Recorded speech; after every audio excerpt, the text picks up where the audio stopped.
Friends, आज हम लोग इवोल्यूशन चैप्टर का part 2 morphological and comparative anatomical evidences से शुरू करेंगे। यह इवोल्यूशन का दूसरा एविडेंस है। पहला एविडेंस हमने फॉसिल्स पैलियोंटोलॉजी यानी कि जीव विज्ञान बायोलॉजी की वो ब्रांच जिसमें हम फॉसिल्स का स्टडी करते हैं पैलियोंटोलॉजी कहलाता है। तो पैलियोंटोलॉजिकल एविडेंसेस के बारे में हम लोग पिछले वीडियो में पार्ट 1 में अध्ययन किया गया था। आज हम लोग morphological and comparative anatomical evidences के बारे में पढ़ेंगे। ऑर्गेनिज्म के फाइलोजेनेटिक हिस्ट्री को जानने के लिए उनके एक्सटर्नल मॉर्फोलॉजी क्या है, उनका एक्सटर्नल स्ट्रक्चर कैसा है और इंटरनल स्ट्रक्चर कैसा है। तो इंटरनल स्ट्रक्चर को एनाटॉमी कहते हैं और एक्सटर्नल स्ट्रक्चर को मॉर्फोलॉजिकल स्ट्रक्चर कहा जाता है। तो ऑर्गेनिज्म की बाहरी बनावट कैसी है और उसके शरीर के अंदर की बनावट कैसी है, एनाटॉमी कैसी है, इनको अगर जो हम तुलनात्मक कंपैरेटिव स्टडी करें तो हमें एक क्रम दिखाई देता है कि इन ऑर्गेनिज्म के एंसेस्टर जो है वो कॉमन है। कॉमन एंसेस्टर से यह ऑर्गेनिज्म का डेवलपमेंट हुआ है। तो इसमें मॉर्फोलॉजिकल और कंपैरेटिव एनाटॉमिकल एविडेंसेस में पहला है होमोलॉगस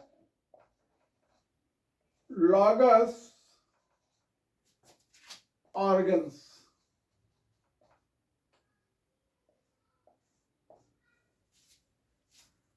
होमोलॉगस ऑर्गन्स क्या है, इसको पहले जान लेते हैं कि ऐसे ऑर्गन्स जो बाहर से देखने में भिन्न दिखाई देते हैं, डिफरेंट तरह के जो है, जिनका जो है सुपरफिशियल एक्सप्रेशन बहुत डिफरेंट होता है, लेकिन जो इनका इंटरनल स्ट्रक्चर होता है, जो उनकी ओरिजिन होती है, वो सेम होता है। तो ऐसे ऑर्गन को होमोलॉगस ऑर्गन कहते हैं। फिर से एक बार सुन लें, ऐसे ऑर्गन जिनका इंटरनल स्ट्रक्चर सेम होता है और external structure due to different atmospheric condition, their different work, they are different to each other superficially। यानी बाहर से देखने में वो भिन्न दिखाई देते हैं, लेकिन अंदर से वो एक ही होते हैं। जैसे अगर जो एग्जाम्पल के लिए हम देखें तो बर्ड्स के अगर जो विंग्स ले लें, बैट के विंग्स ले लें, और ये हॉर्स के हम 4 लिम्ब ले लें, फ्रॉग के 4 लिम्ब को ले लें और ह्यूमन के 4 लिम्ब को ले लें, तो अगर इनको हम देखें तो इंटरनली ये सभी जो है humerus, radius, ulna, carpel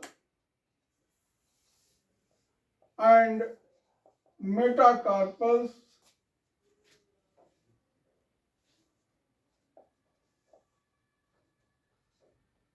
फाइलेंजेस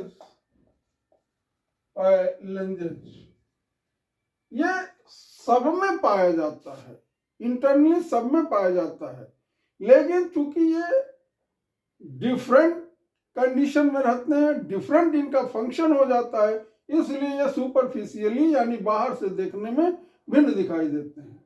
for example ले लेते हैं, जैसे हॉर्स का जो 4 लिम्ब होता है वो दौड़ने के काम के लिए फॉर रनिंग जो है हो जाता है, तो वैसा मॉडिफिकेशन हो जाता है।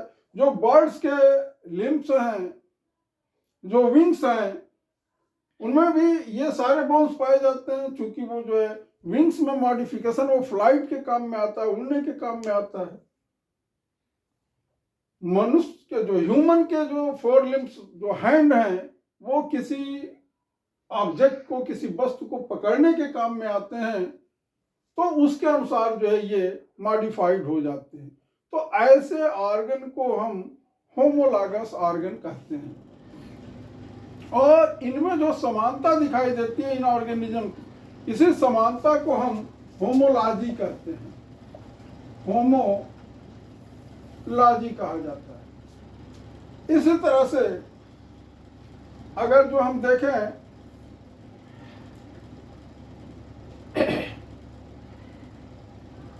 कि मैमल्स जो वर्टिब्रेट्स के हार्ट होते हैं, हार्ट और ब्रेन, ये भी होमोलॉजिकल एग्जाम्पल हैं।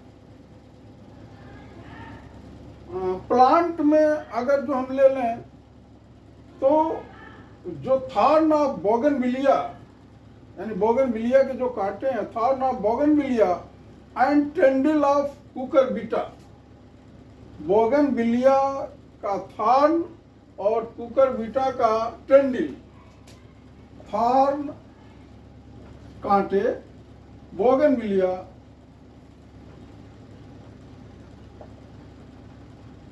और टेंडिल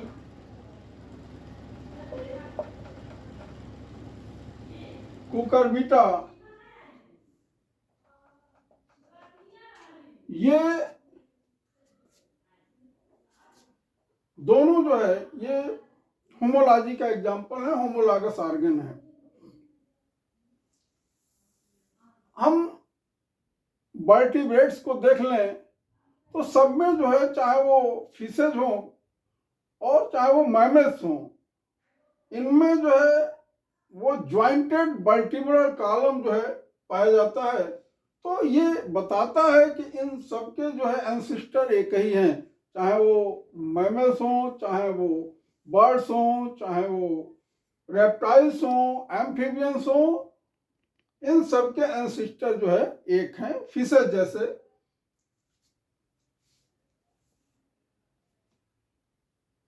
सर्वाइकल वर्टिब्री, सर्वाइकल वर्टिब्री जो नेक की वर्टिब्री होती है उसको सर्वाइकल वर्टिब्री कहते हैं। ये मैमल में 7 होता है, सर्वाइकल वर्टिब्री 7 होता है। अब जो एवरेज नेक जिसका होता है, जिसे रैबिट का एवरेज नेक है, उसमें भी 7 होता है, ह्यूमन में भी 7 होता है। और जो व्हेल है मैमल, वो उसमें नेक लगभग एब्सेंट होता है, उसमें भी 7 होता है। और जो जिराफ होता है, बहुत लंबी उसकी गर्दन होती है, उसमें भी 7 होता है।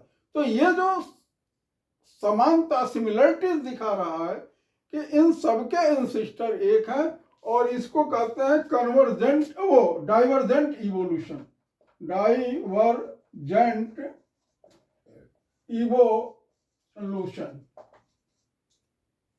कभी कभी ऐसा क्वेश्चन जो है नीट्स में भी पूछा जाता है, और यहाँ तक कि टीजीटी पीजीटी जो बायो से जो है एग्जाम होता है, कि क्योंकि जिराफ की नेक जो है बहुत लंबी होती है, लेंथ बहुत लंबा होता है, और उसमें भी पूछ दिया जाता है कि इसमें total number of cervical vertebrae कितना होता है, तो बच्चे कंफ्यूज कर जाते हैं। तो ये ध्यान रखना है कि ये मैमल का इंपॉर्टेंट कैरेक्टर होता है कि 7 सर्वाइकल वर्टिब्री पाया जाता है। तो इसको आप लोग ध्यान रखिएगा, चाहे छोटी जिसकी गर्दन हो तो भी 7 होगा, बहुत बड़ी गर्दन होगा तब भी 7 होगा, बस उसका डायमीटर बढ़ता जाएगा। तो इस प्रकार से ये डाइवर्जेंट इवोल्यूशन बताता है कि इन सबके पूर्वज जो है वो एक ही रहे हैं। और प्लांट में हमने बता दिया कि ये tendril of cucurbita, thorn of bougainvillea. इसी तरह से फिल्लोक्लेड ऑफ ओपनसिया, फिल्लोक्लेड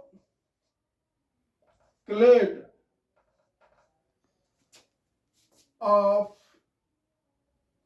ओपनसिया, यह एक जीरोफिटिक प्लांट है जिसमें स्टेम जो है वो मॉडिफाइड हो जाता है लीफ लाइक स्ट्रक्चर में, और जो लीफ होता है वो स्पाइन जैसे कांटे जैसे हो जाता है ओपनसियम। और इसी तरह से क्लैडोड भी स्टेम का मॉडिफिकेशन है, क्लैडोड ऑफ रस्कस।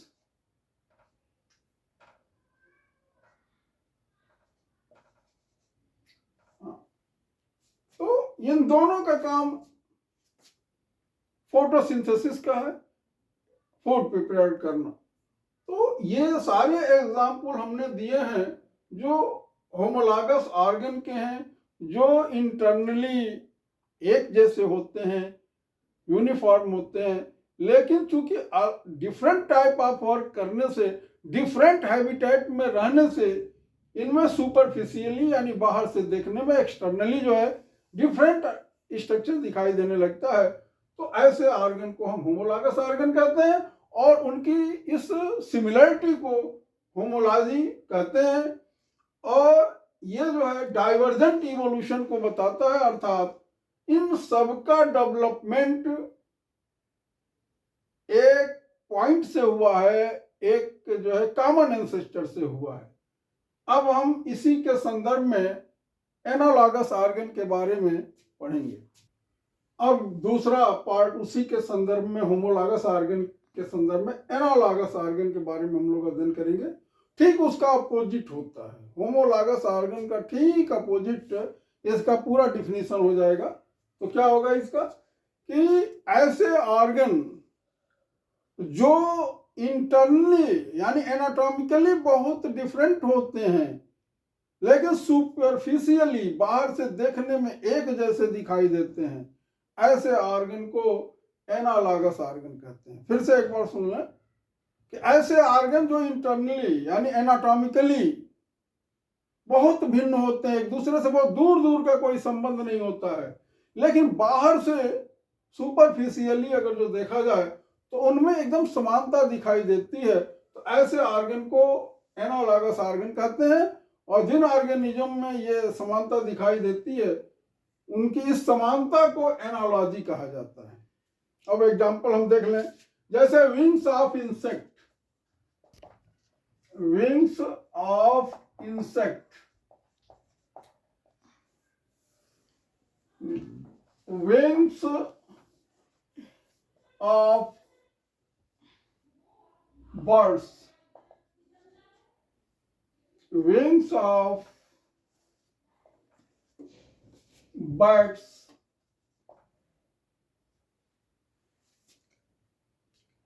एक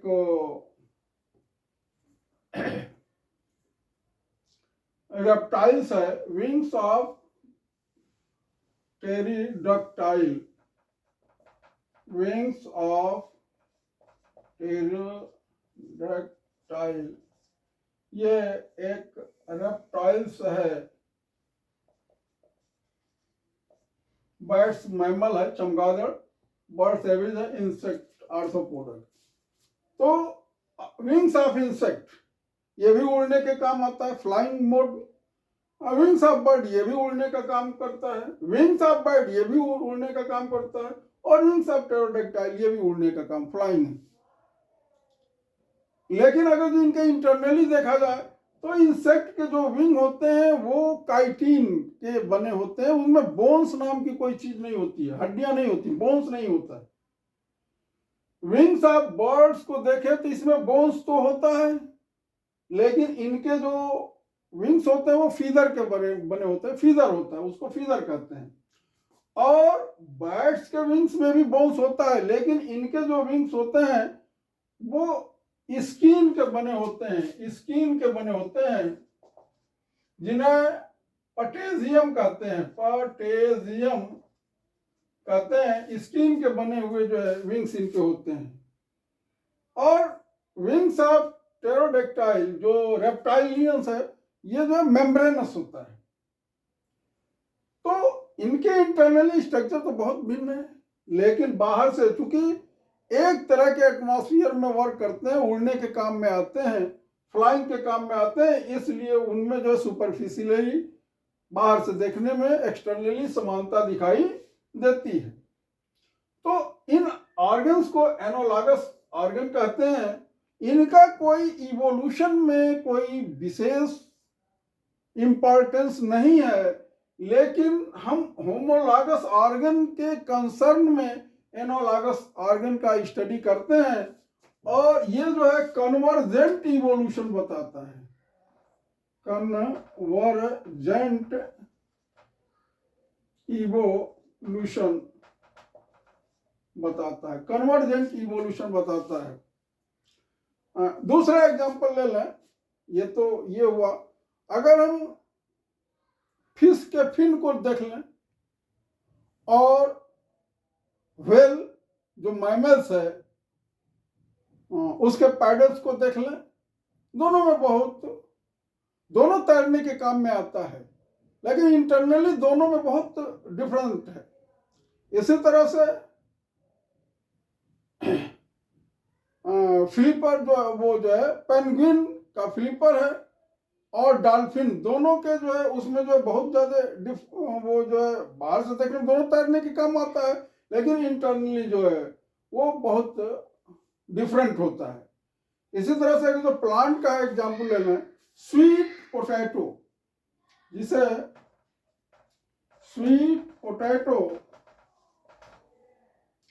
हम शकरकंद कहते हैं, ये जो है मॉडिफिकेशन ऑफ रूट है। सॉइल के अंदर होता है, मॉडिफिकेशन ऑफ रूट है। और पोटैटो जिसे आलू कहते हो, तो पोटैटो जो है मॉडिफिकेशन ऑफ स्टेम है। पोटैटो क्या है? ये मॉडिफिकेशन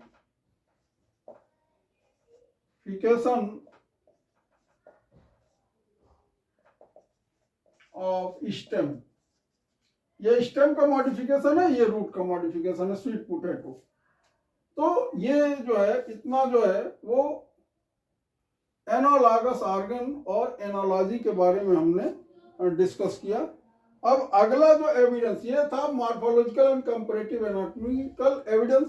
अब हम लोग स्टडी करेंगे एम्ब्रियोलॉजिकल एविडेंस के बारे में।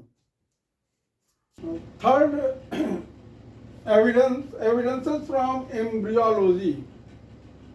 एम्ब्रियोलॉजी जैसा कि आप लोग जानते होंगे कि study of embryo is known as embryology, the branch of biology in which we deal about the embryo or we study about the embryo is known as embryology. तो जैसा कि आप लोग जानते हैं कि हर ऑर्गेनिज्म, चाहे वो फिशेस से लेकर के, जितने भी ये वर्टिब्रेट्स हैं, फिशेस से लेकर के मैमल्स में, one cell zygote after fertilization बनता है, और वो माइटोटिक डिवीजन द्वारा डिवाइड करके मल्टीसेलुलर ब्लास्टुला बनाता है, और वह ब्लास्टुला चेंज हो जाता है गैस्टुला में, 2 लेयर गैस्टुला में, और फिर वही गैस्टुला आगे चल करके एम्ब्रियो में डेवलप होता है। यहाँ पर हम फिगर में ये फिश, सैलामेंडर, टर्टल, बर्ड और ह्यूमन के एम्ब्रियो को हम दिखाने की कोशिश किए हैं। अगर इन सबके एम्ब्रियो को, ह्यूमन से लेकर के बर्ड तक के सबके एम्ब्रियो का स्टडी किया जाए, तो सब में देखा जाएगा कि एकदम समानता दिखाई देती है, उनमें कोई डिफरेंस नहीं होता है। इससे यह पता चलता है कि इन सब की एंसेस्ट्री एक है, और एक ही एंसेस्टर से ये डेवलप हुए हैं। अब हम देखें तो सारे एम्ब्रियो में ये गिल क्लेफ्ट पाए जाते हैं, सब में जो है नोटोकार्ड पाया जाता है, सब में जो है टेल पाया जाता है।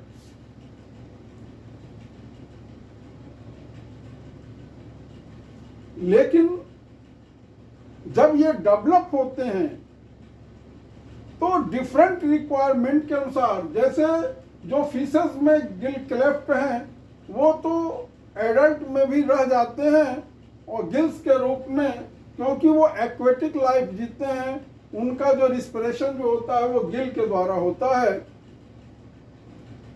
लेकिन कुछ एम्फीबियंस और all the reptiles, birds and mammals, human Gill cleft closed after the birth, ये बंद हो जाता है, क्योंकि ये सभी एक्वेटिक मोड ऑफ लाइफ जीते हैं। इनका रिस्पिरेशन जो है गिल के द्वारा न होकर के लंग्स के द्वारा होता है, इसलिए गिल क्लेफ्ट जो है वो क्लोज हो जाते हैं। ये जो नोटोकार्ड हमने ग्रीन कलर में दिखाया गया है, गिल क्लेफ्ट को ये लाल रेड कलर में, और ये नोटोकार्ड को हम सब में जो है ग्रीन कलर को दिखाए हैं। ये नोटोकार्ड बाद में चल करके वर्टिब्रल कॉलम से रिप्लेस हो जाता है, सब में रिप्लेस हो जाता है, सब में जो ये नोटोकार्ड पाया जाता है और बाद में चल करके वर्टिब्रल कॉलम से रिप्लेस हो जाता है। तो अगर इनको हम देखें तो इनमें समानता है और इनकी एंसेस्ट्री एक बताता है। इसी तरह से कुछ ये टेम्परेरी जो है वो स्ट्रक्चर होते हैं, एम्ब्रियोनिक स्ट्रक्चर होते हैं। इन टेम्परेरी एम्ब्रियोनिक स्ट्रक्चर में तो हमारा गिल क्लेफ्ट आएगा और ये नोटोकार्ड आएगा, जो कि जब एडल्ट कंडीशन आता है तो ये रिप्लेस हो जाते हैं, ये हट जाते हैं, इसलिए इनको टेम्परेरी एम्ब्रियोनिक स्ट्रक्चर कहते हैं। अब अगर सबके एम्ब्रियो के जो है इंटरनल स्ट्रक्चर को देखा जाए, सब जो है वो 2 चैम्बर हार्ट से गुजरते हैं, यानी कि पहले जो है 2 चैम्बर हार्ट का जो है डेवलपमेंट होता है, 2 चैम्बर से फिर 3 चैम्बर का होता है, फिर 3 चैम्बर से पार्शियली 4 चैम्बर का होता है और पार्शियली 4 चैम्बर से फिर 4 चैम्बर का होता है। इस अवस्था से, इस स्टेज से गुजरते हैं। अब 2 चैम्बर फिशर में पाया जाता है, 3 चैम्बर एम्फीबियंस में पाया जाता है, 3 चैम्बर रेप्टाइल्स में पाया जाता है, और कुछ रेप्टाइल्स जैसे क्रोकोडाइल हैं उनमें 4 चैम्बर पाया जाता है, और बर्ड्स में 4 चैम्बर पाया जाता है, मैमल्स में 4 चैम्बर पाया जाता है। तो इस प्रकार से हम देखते हैं कि इनमें जो है एक क्रमशः जो है रिलेशनशिप कायम है, एंसेस्ट्री कायम है। इसी को लेकर के अर्स्ट हैकेल ने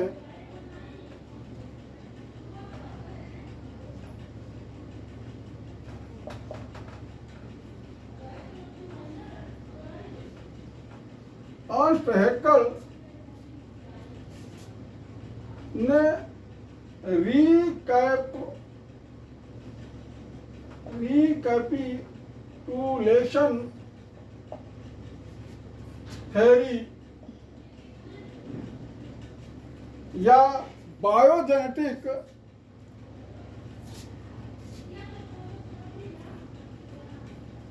लॉ दिया था, रिकैपिटुलेशन थ्योरी और बायोजेनेटिक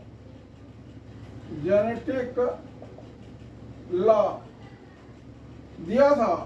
इसमें इन्होंने बताया कि ontogeny repeat phylogeny, ontogeny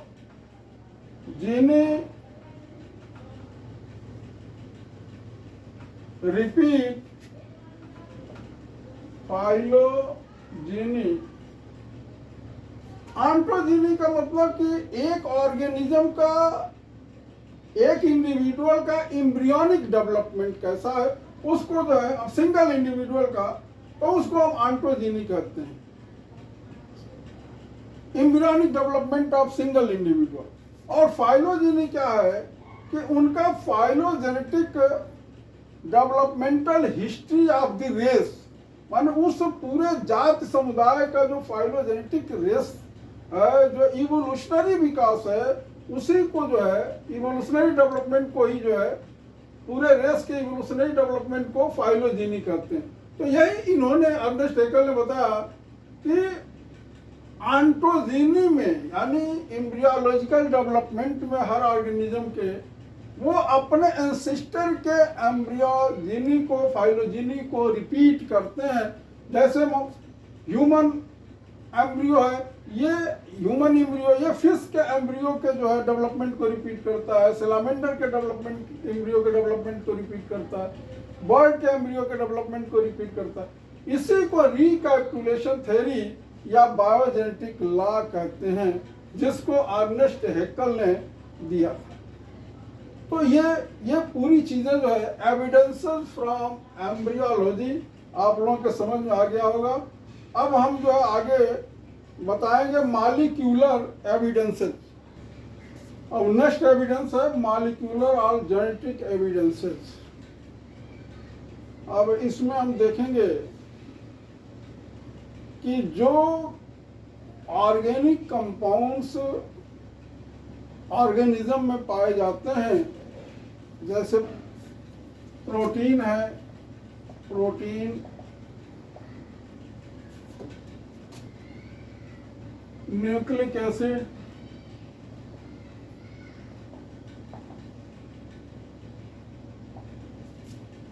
enzyme,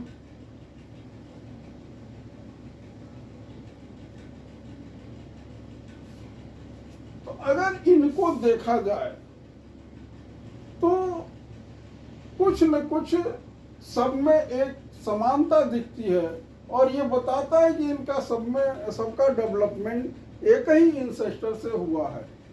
अगर जो हम प्रोटीन को ले लें तो चाहे किसी भी जो है ऑर्गेनिज्म का प्रोटीन हो, उसकी जो यूनिट एमिनो एसिड्स होती है, इम्यूनो एसिड पेप्टाइड बॉन्ड के द्वारा जो है जो पॉलीपेप्टाइड चेन बनाता है और प्रोटीन का निर्माण होता है। अगर हम ब्लड प्रोटीन को ले लें तो जो ब्लड प्रोटीन है वह ब्लड प्रोटीन चाहे वो ह्यूमन का है चाहे एपी का है, दोनों का प्रोटीन एक जैसे होता है। अगर हम ऑर्गेनिज्म के प्रोटीन के डाइजेस्टिव एंजाइम को हम ले लें, ट्रिप्सिन, काइमोट्रिप्सिन, चाहे फैट के डाइजेशन के एंजाइम को ले लें, लाइपेज,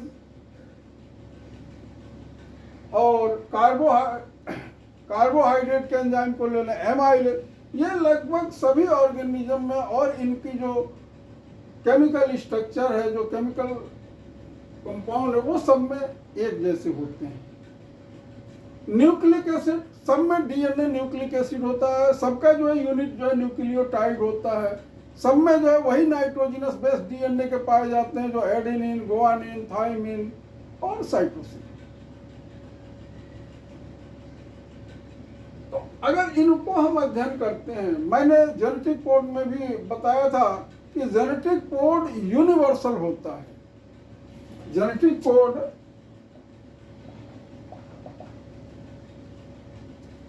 यूनिवर्सल होता है,